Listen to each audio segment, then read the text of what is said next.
Pemirsa, terima kasih Anda masih bersama kami, dan pada segmen ini biasanya kita akan mendengarkan kesimpulan dari Pak Quraish. Namun saya akan beri kesempatan Ibu untuk bertanya lagi, 2 pertanyaan lagi ya.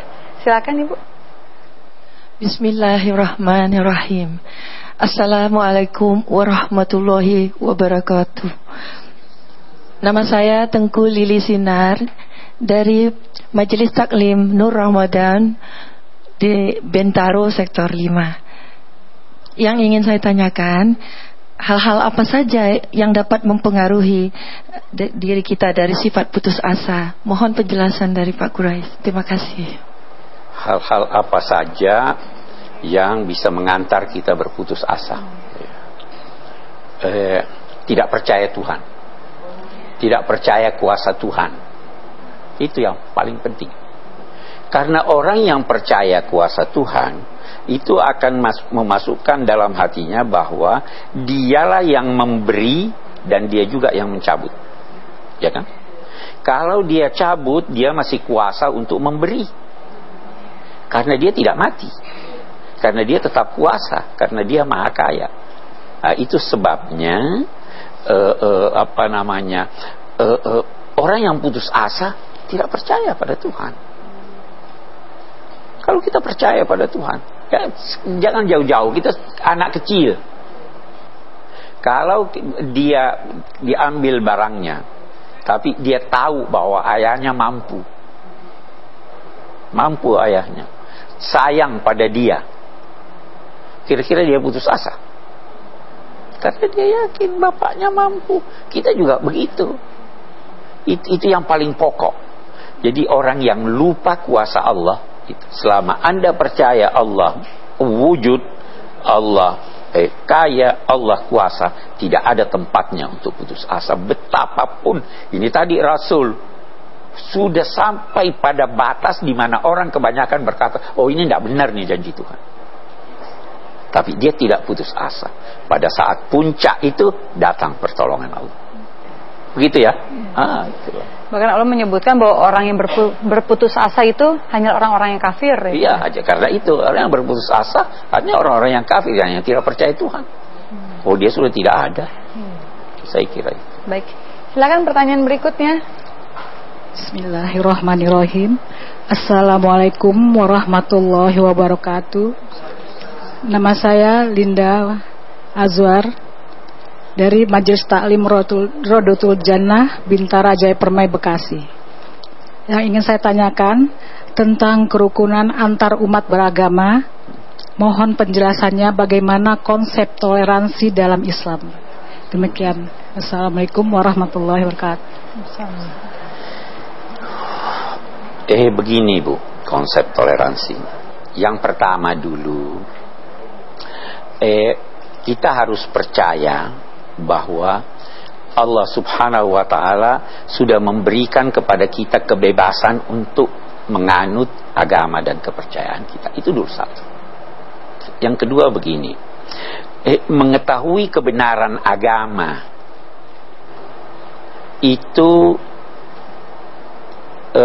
tidak dapat terungkap secara jelas dalam kehidupan dunia ini. Semua punya alasan Bu, ya kan? Kita alasan Islam ini, Quran ini, yang lain kan juga punya alasan yang lain. Jadi siapa yang menentukan itu? Allah nanti di hari kemudian.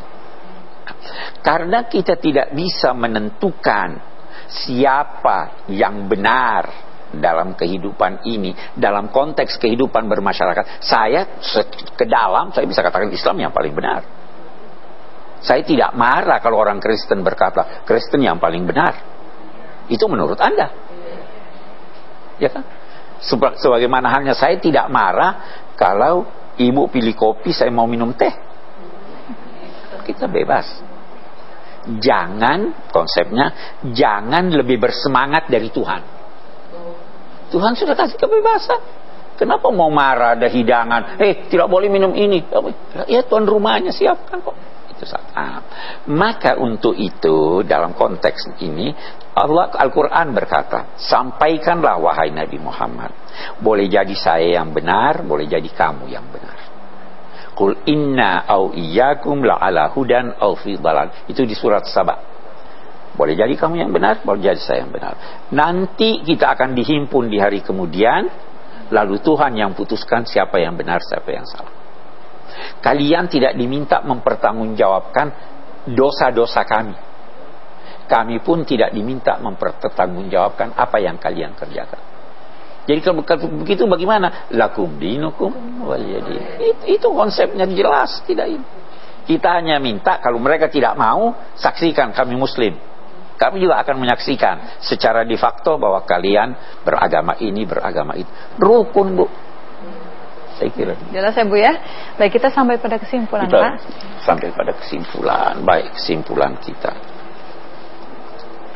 Yang pertama, dalam Al-Quran, demikian juga pada apa yang terbentang di alam raya, terdapat banyak sekali bukti-bukti wujud dan keesaan Allah Subhanahu wa Ta'ala. Sayangnya, banyak manusia tidak memperhatikannya. Yang kedua, kebanyakan manusia, jadi berarti lebih dari 50%.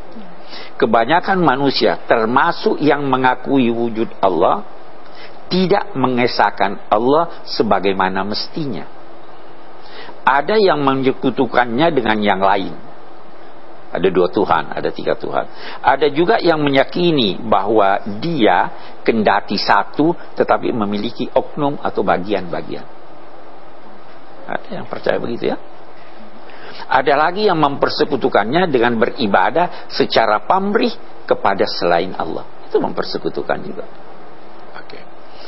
Selanjutnya, Islam bukan sekedar akidah, bukan juga sekedar syiar-syiar agama atau ibadah ritual.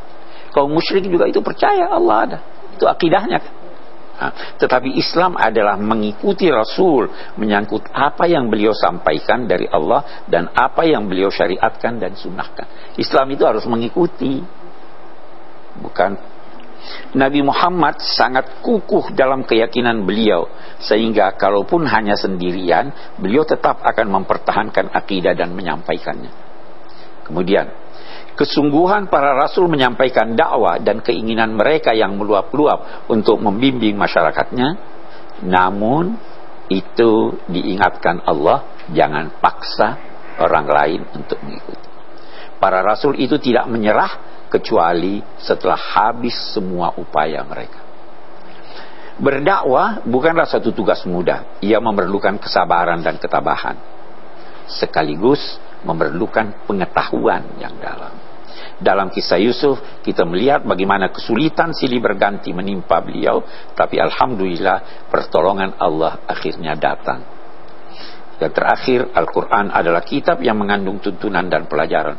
Kisah-kisahnya bukan dongeng, bukan sekedar cerita, tapi ia adalah pelajaran yang hanya dipetik manfaatnya oleh orang-orang yang bersedia beriman. Itu kesimpulan kita. Baik, terima kasih Pak. Insya Allah besok kita ketemu lagi ya Pak. Insya Allah. Besok kita udah berganti surat ya Pak ya. Insya Allah.